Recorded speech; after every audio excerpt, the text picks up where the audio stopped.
Bonsoir à tous, pour le retour des spécialistes, l'émission du forum FRC. Ça fait un moment qu'il n'y avait pas eu l'émission avec l'intersaison. Et c'est le retour ce soir avec deux invités avec moi, comme d'habitude. Un pilote F1 avec Fred. Salut Fred. Salut, bonsoir à tous. Et un pilote du GP2 avec Amers Pablo. Salut Pablo. Salut les gars.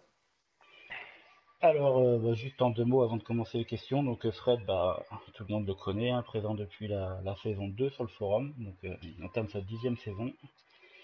Et son meilleur classement, ça date, c'était la deuxième en saison 3 en F1, parce qu'il a fait toute sa carrière en F1.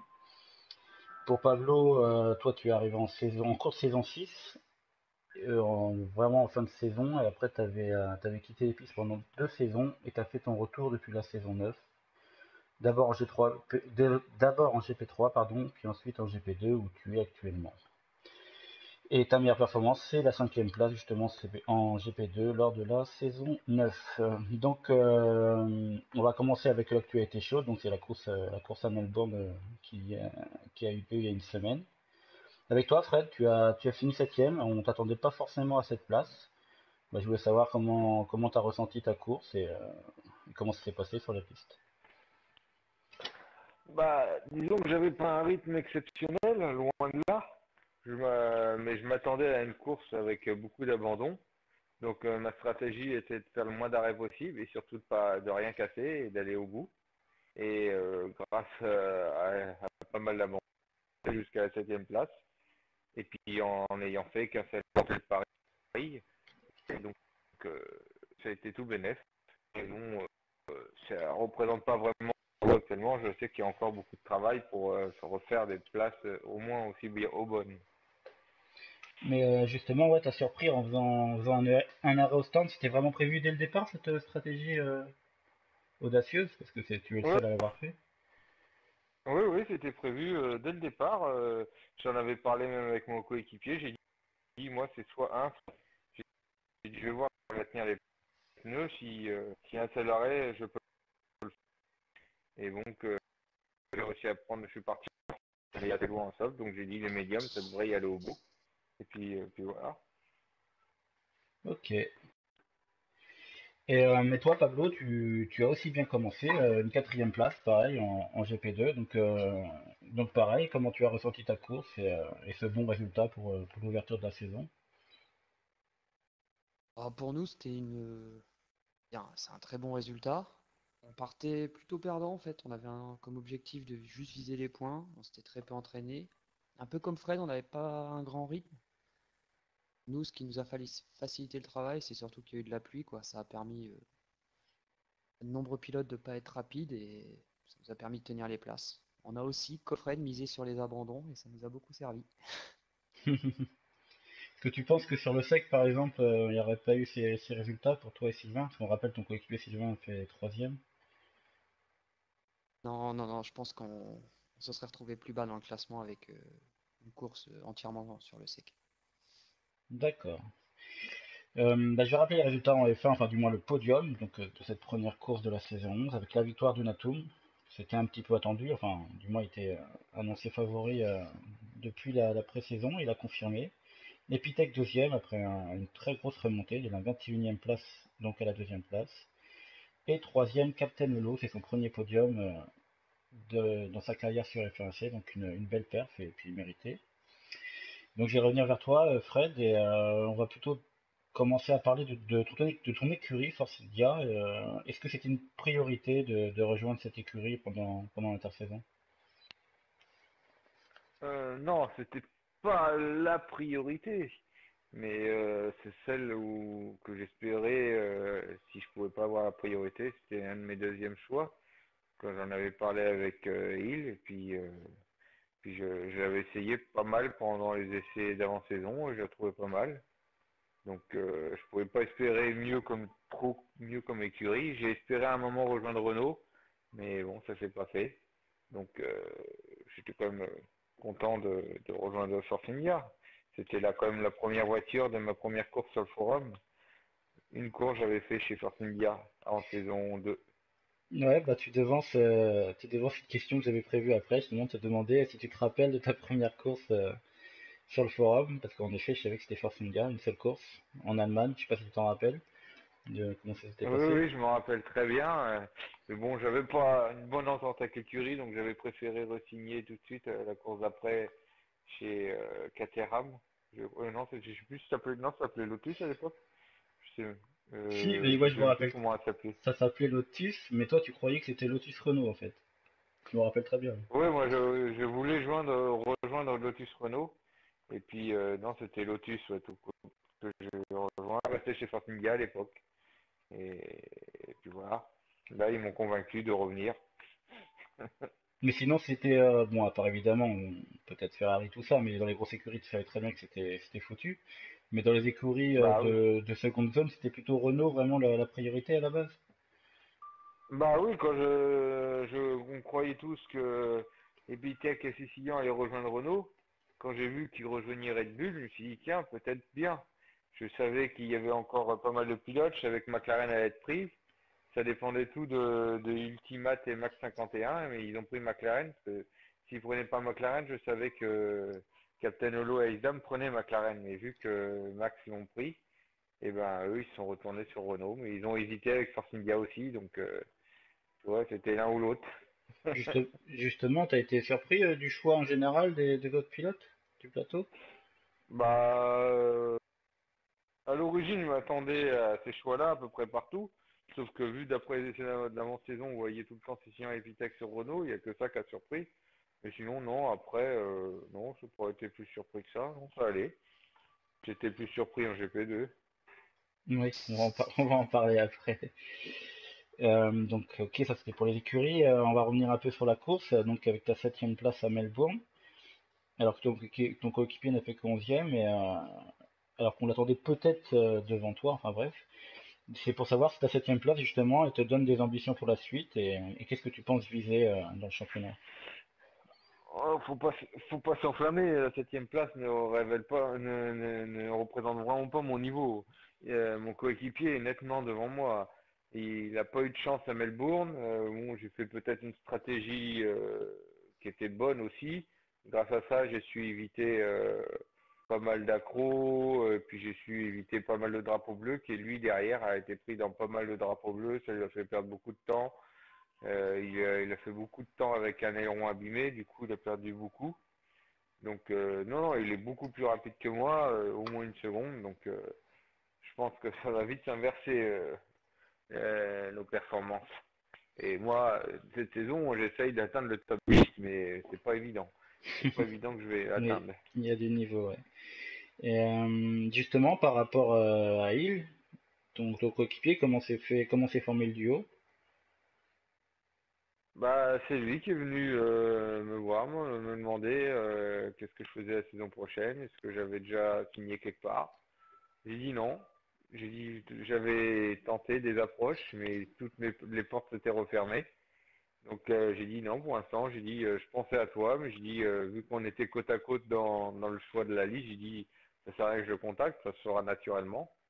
Et puis bon, bah, il m'a contacté trois jours avant, là, puis voilà, ça s'est fait. Je suis content de faire équipe avec lui.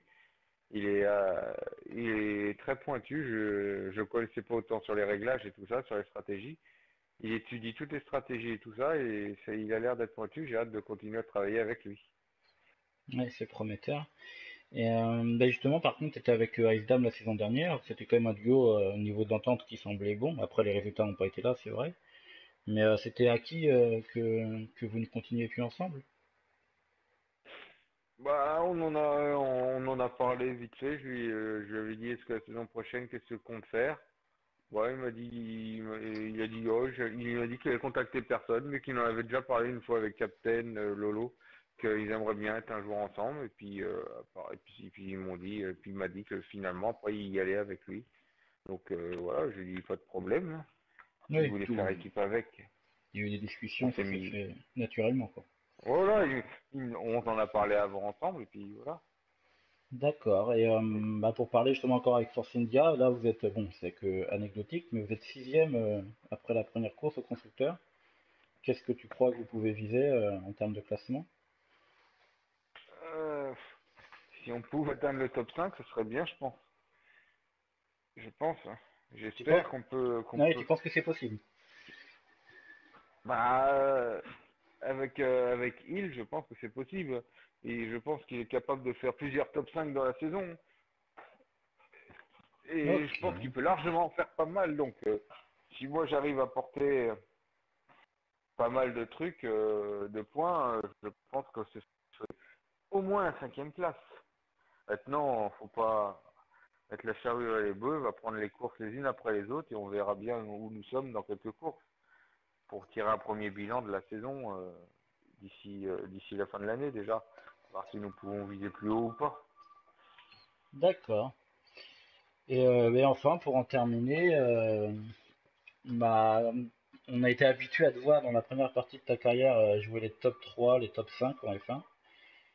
Comme je disais tout à l'heure, avec ton meilleur classement en saison 3, deuxième. Et comment tu expliques que maintenant, depuis, ça fait peut-être 2, 3 saisons, ton niveau est vraiment plus bas et tu as même fini seulement 11e la saison dernière. Enfin, il y a vraiment une différence avec tes premières saisons. Comment tu expliques cette différence? Bah, la différence c'est surtout depuis en fait le passage PS4 que c'est que mon niveau a réellement chuté. Et du coup, en même temps, la motivation, suite à ce passage-là, j'ai beaucoup faire avec ces nouvelles voitures. Et j'arrive vraiment pas faut dire, à m'y faire au niveau freinage, accélération, comparé à avant. Je comprends pas, j'essaie de travailler et tout dessus, mais peut-être qu'aussi j'ai un peu moins de rouge qu'avant. Avant, je roulais, je roulais, je roulais, je roulais. Là, peut-être que j'en ai un peu moins. Je suis un peu plus fatigué le soir, moins envie de rouler longtemps, tout ça. Donc, bah, tout ça, ça va dans le mauvais sens, bien sûr. Maintenant, j'essaye de redresser la barre, mais c'est pas évident. J'espère. Bon, c'est sûr que les podiums, pour moi, ça va être dur, hein. Maintenant, on sait jamais, avec les safety cars et tout ça, il peut y avoir des surprises sur quelques circuits. J'espère toujours remonter sur le podium un jour. Ok, on verra. Il reste 20 courses pour le faire, hein. On verra ça. Alors maintenant, on va entamer la partie du GP2 en rappelant donc le podium à Melbourne, pareil, donc avec la victoire de Silver Sponge. C'est sa première de sa carrière en GP2. Une belle victoire devant son coéquipier F1 Alonso qui retrouve le podium après une saison 10 complètement ratée. Donc Williams qui a tapé fort. Et derrière, troisième Sylvain sur la Renault et donc notre invité Pablo qui a terminé quatrième aussi. Donc deux Renault derrière les deux Williams.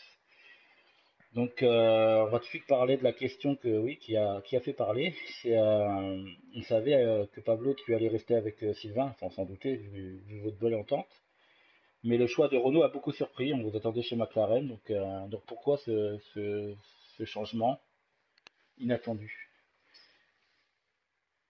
Bah, aujourd'hui, on peut pas vraiment l'expliquer. On faisait les essais, on a essayé plusieurs monoplaces. On avait trois choix à faire. On hésitait entre Renault, l'écurie française, McLaren, il est vraiment resté chez McLaren, et Ferrari, que Sylvain accrochait pas mal avec. Ouais, Ferrari a été prise en premier par Arvin et Steven, il me semble. c'est ça. Et du coup, derrière, il nous restait Renault et McLaren, et c'est le jour des choix qu'on s'est dit, allez, on prend Renault pour surtout, bah voilà, Sylvain parlait beaucoup de Renault, on s'est dit, je vais faire plaisir à Sylvain, on prend Renault, il m'a fait plaisir l'année dernière en prenant McLaren. C'est juste Mais pour ça. ah ouais, mais il n'y a pas une vraie raison. C'est vraiment il y a eu un feeling avec Renault de la part plutôt de Sylvain apparemment donc. Voilà, ouais, bah, il fait sa carrière avec cette écurie-là, et du coup, on se dit, voilà, on va la prendre. C'est juste ça. D'accord.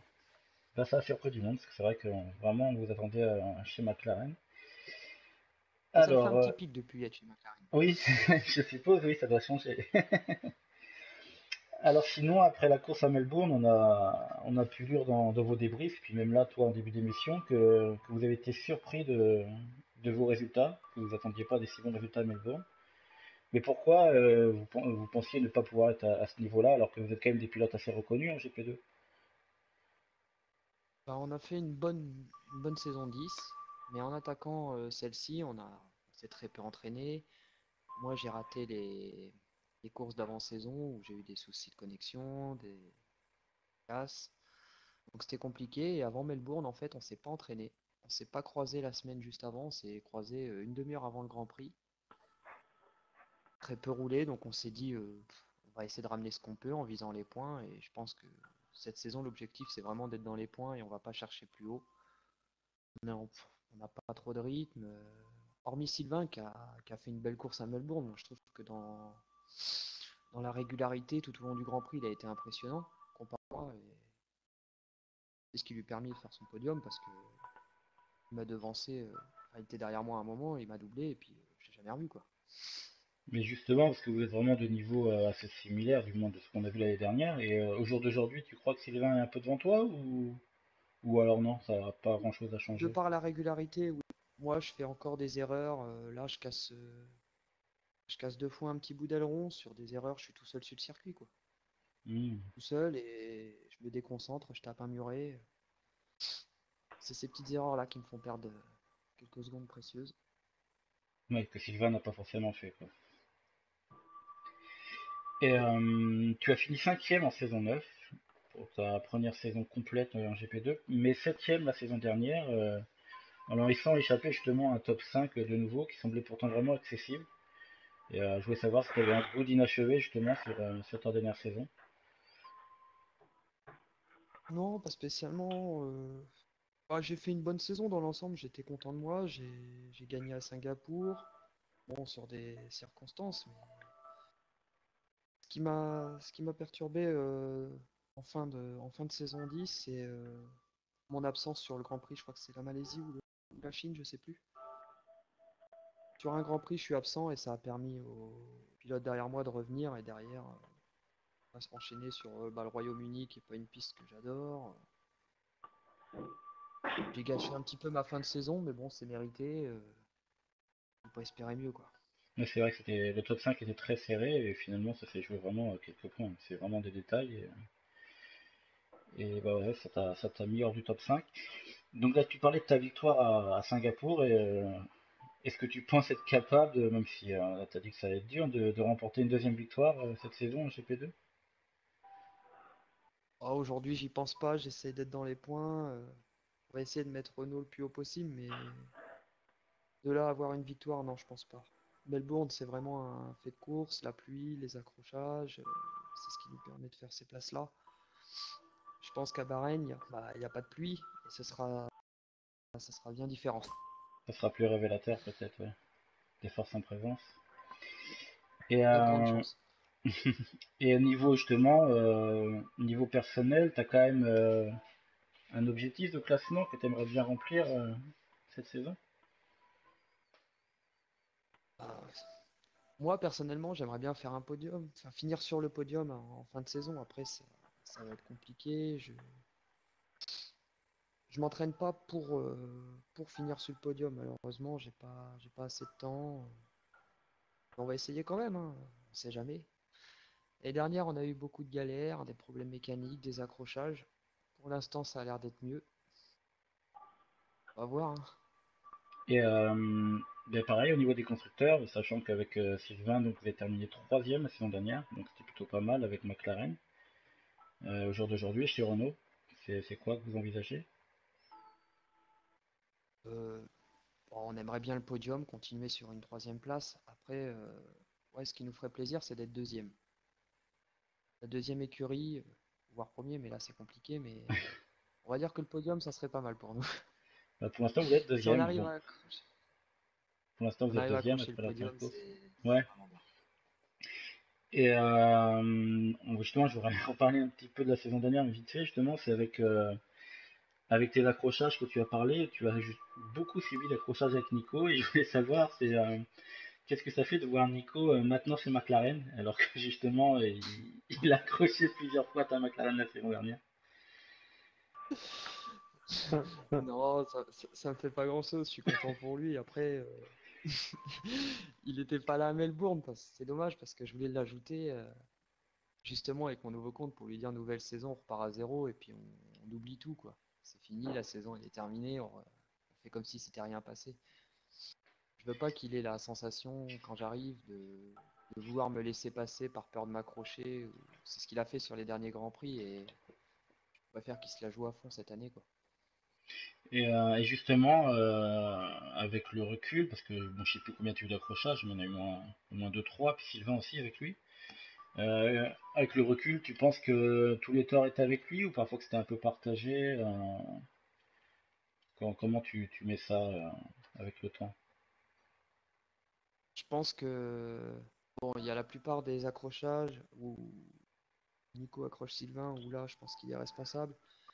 C'est surtout celui où il m'accroche moins en fin de saison, où il prend une pénalité, je crois. Il est absent sur un GP.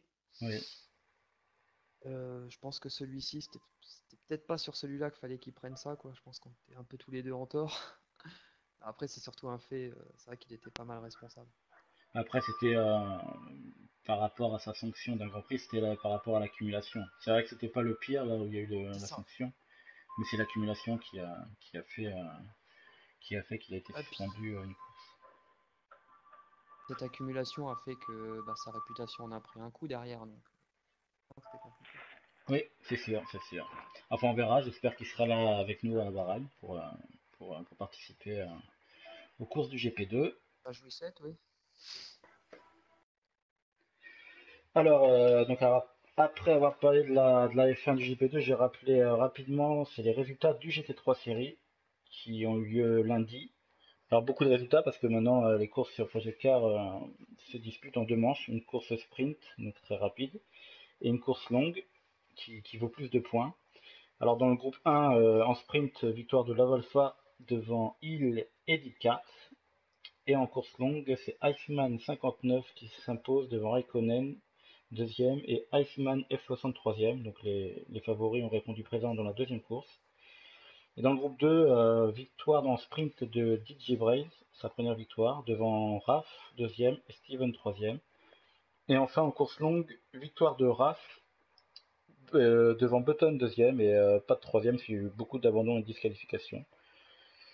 Et Raf qui domine largement ce groupe 2 pour le moment, alors que dans le groupe 1, c'est Hill qui est le leader. Et justement, bah, Fred, par rapport à Hill, est-ce qu'il y a un contact entre vous sur le jeu Projet Car, parce qu'on sait que tu fais aussi le championnat? Non, pas vraiment, vraiment. Enfin, quand on se croise, on roule, mais bon, sinon, ouais, bon, le réglage, il n'y a pas de secret non plus. Parce On que a vous avez la la même même voiture. voiture, donc, Ouais. ouais, voilà. Mais bon, il me dit deux, trois trucs comme ça, voilà, on n'a pas de secret, mais dire, on ne roule pas énormément non plus, donc, puis lui non plus, puis on se croise pas non plus énormément, hein. Donc, Ok. il n'y a pas plus que ça, hein. Et, je voulais savoir justement par rapport à un championnat-là, là, en GT3 série. On se rappelle que tu as été vice-champion lors de la première saison. Ça s'appelait à ce moment-là le WTC. Oui, de WTCC. Et maintenant, bah, un peu comme la F1, tu as donc connu des très bons débuts dans cette catégorie et puis maintenant c'est beaucoup plus dur. Alors pareil, comment tu expliques ça alors que c'est le même jeu pourtant là? Bah, disons qu'il y a de plus en plus de bons pilotes, ça y fait. Je manque de roulage, ça c'est sûr. Et puis bon, c'est que plutôt quand le jeu venait d'arriver, je sais pas, je me suis fait plus vite que les autres. Et puis maintenant, bah, tout le monde s'y est bien fait, sauf que moi j'ai pas progressé, je suis resté au même niveau en fait. Et c'est ça que moi je me suis mis direct à mon niveau tout de suite quasiment, alors que tous les autres ont progressé au fur et à mesure. Et c'est ça qui fait la différence. Mais c'est quand même bizarre parce que il y a ça pour toi, mais il y a aussi, c'est un peu pareil pour Mephisto, un peu mieux pour lui, mais il est quand même pas aussi Et fringant aussi que. une des Vas-y. raisons aussi, une des raisons, c'est que la première saison, la course était définie 3 jours avant. Il n'y avait pas de calendrier de la saison entière. La course, on se connaissait le circuit 3 jours avant la course. Par Donc, rapport les au training. entraînements étaient limités pour tout le monde. Alors que là, maintenant, le calendrier sur toute la saison, il y en a, ils s'entraînent pendant presque 15 jours, enfin, peut-être pas entièrement, mais beaucoup plus, alors que moi, je m'entraîne toujours comme avant, un jour ou deux seulement avant la course. Donc, Oui, et puis ça, évidemment, il c'est y a des sûr. pilotes qui font que ces championnats-là, dire que plusieurs autres font F1 et ça en même Voilà. temps. À l'origine, c'est pour ça que ça nivelait un peu, parce que tout le monde avait que 3 jours pour s'entraîner, au moins, voilà. C'est-à-dire, ça limitait le nombre de roulages. Bon, ça limite les performances aussi. C'est pour ça que c'était pas pareil. C'est sûr, le championnat évoluait quoi. Voilà. Euh, donc, bah, bon, MS Pablo, toi, tu participes pas à ce championnat. Je vais plutôt te poser une question, c'est par rapport au futur. Donc, bon, actuellement, c'est le CP2, mais est-ce que dans le futur, tu ambitionnes de monter en F1? Parce que je sais que pendant un moment, c'était en saison 10, et je crois que tu avais postulé. Bon, ça s'était pas fait, mais est-ce que la F1, tu y penses pour la saison 12, par exemple, même si c'est encore loin? Oui, bien sûr. Après, moi, enfin, je pars de l'optique que je joue pour m'amuser. Donc, que je sois quatrième là, comme j'ai fait à cette course-là en GP2, ou dernier en F1, pour moi, c'est la même chose. Pour moi, l'important, c'est de finir le Grand Prix, de faire mes tours propres. C'est là que je prends du plaisir pendant 1 heure et demie. Donc après, aller en F1, moi, il n'y aura aucun souci. Surtout que là, j'ai fait tout sans aide. Après, le seul petit truc qui me ferait rester en GP2, c'est mon coéquipier. J'aimerais vraiment continuer avec lui, même encore la saison prochaine. Donc, peut-être tous les deux, dans un futur, le passage en F1. Si on nous propose ouais, le passage en F1 à tous les deux, je pense qu'on ira tranquillement.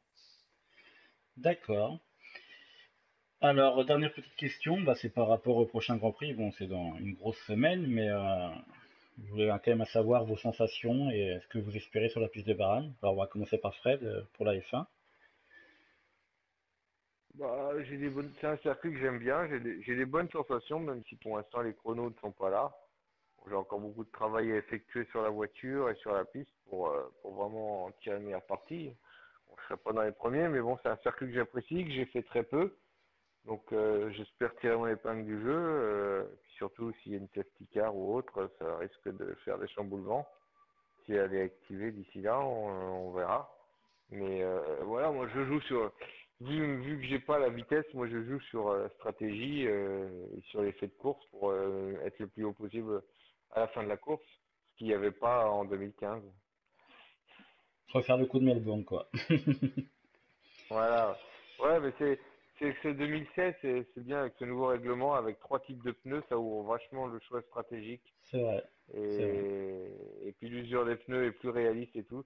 Donc c'est ce qui manquait beaucoup, ce 2015, on pouvait rien faire, fallait rouler, c'est tout. Et que tu utilises n'importe quel pneu, voilà, fallait y passer, c'est tout. Alors que là, avec 3 gommes différentes, tu joues sur les stratégies vachement plus. S'il y a cette car, ça peut tout chambouler.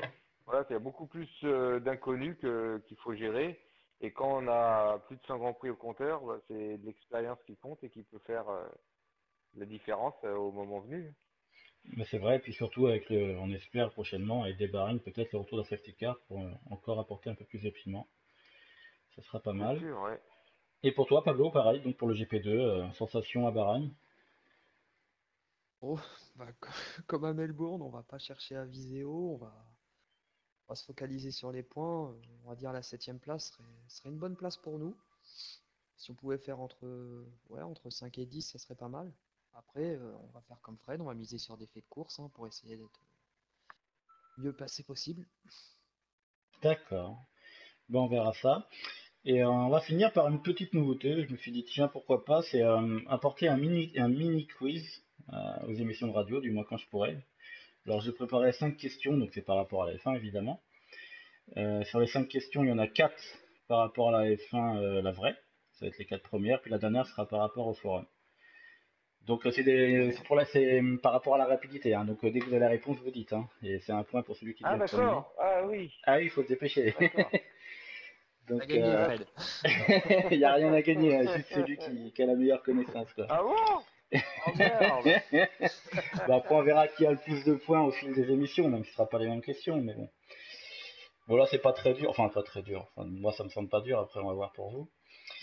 Donc, vous êtes prêts, c'est bon?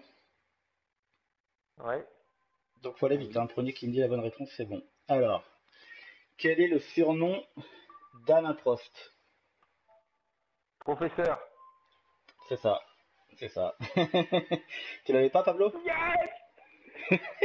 Non, non, pas du tout. Je Non? suis pas trop la vraie F1. Ah, bah alors, tu vas avoir du mal, Ah, alors. Et là, tu C'est vas compliqué gagner. pour moi. Bon, un point pour Fred. J'attends la question sur le forum, moi. Ah, bon, enfin, moi, je sais pas si elle va t'aider non plus, mais bon. Elle Voilà, complique. question numéro 2, celle-là en plus elle est un peu plus dure. En quelle année s'est disputé le premier championnat du monde de F1? euh, 1950. Ouais, c'est bon, c'est Fred, 1950. Ah, c'est trop fort! 2-0. Donc pareil, Oh, je vais te foutre une raclée, Pablo. Pablo, tu Je vais l'avais te pas. foutre une raclée. Non, mais ça, tu sais, t'aurais dû m'envoyer un petit message privé avec les réponses. Hop, Ah oui, oui. on aurait mis. Ça c'est mal barré. Allez, troisième question. Quel pilote a remporté son dernier titre à 46 ans? Fangio. Et 3-0. Je le supporte pas. Ouais, ouais, ça enchaîne. Et ben, je pense que c'est bien parti pour un 5-0, enfin on va voir. Quatrième question. Qui a été champion du monde en 1992? Alors, voilà. 92. Ouais, Mansell, ouais. c'est ça, Mansell. Non. Oui, Si, si, c'était ça, ouais. si, c'est Nigel Mansell, Ouais. sur Williams, Oh là son seul là. titre de Je suis, champion du monde. je suis sûr que Fred, il est sur Internet là. Ah bah, Il n'y a en pas de 2 secondes trucage, comme hein, c'est mon ça, frère, mais il n'y a pas de trucage, il était pas au courant. pour trouver la question en 2 secondes. Donc 4-0. Allez, dernière question, donc c'est par rapport au forum, mais bon, elle est pas non plus facile. Parce qu'en plus, Pablo, t'étais pas là à ce moment-là, enfin bon. Quel est le pilote Bah, à tu sais, avoir gagné le premier GP de l'histoire du GP2? Forstenberg. Non. Non, Oh putain. Ah, du GP2. du GP2. Descartes. Ouais, des cartes, Du- c'est ça. Oh, Bon, bah 5-0, sans hein. faute. Fred a mis la barre haut. C'est vachement fair play quand même. Hein. Ah là là. Ah. T'avais pas trop mal au cul, Pablo? Non, non, mais c'est mon fair play qui ressort. Je te laisse les honneurs. Non, mais c'était sympa en tout cas. Je remettrai Ah ça bon, allez, pour les prochains invités. Ouais. accrochez-vous pour battre mon record de 5-0. Oui, Merci bah de là, me foutre la honte devant tout le monde. il n'y a pas eu match. Non, bah, en tout cas, merci à vous deux d'avoir joué le jeu, même pas vous, mais en même temps, si tu suis pas la F1 ouais, de très près de l'historique, c'était plus compliqué. Ça, c'est sûr. Bon, en tout cas, merci à vous deux pour la participation et donc je vous souhaite tous les De deux bonne rien, chance merci à toi. pour Merci la à suite du toi, c'est toujours un championnat. plaisir. Bah, merci. Merci à Allez, toi pour l'émission. de rien. Allez, salut à tous.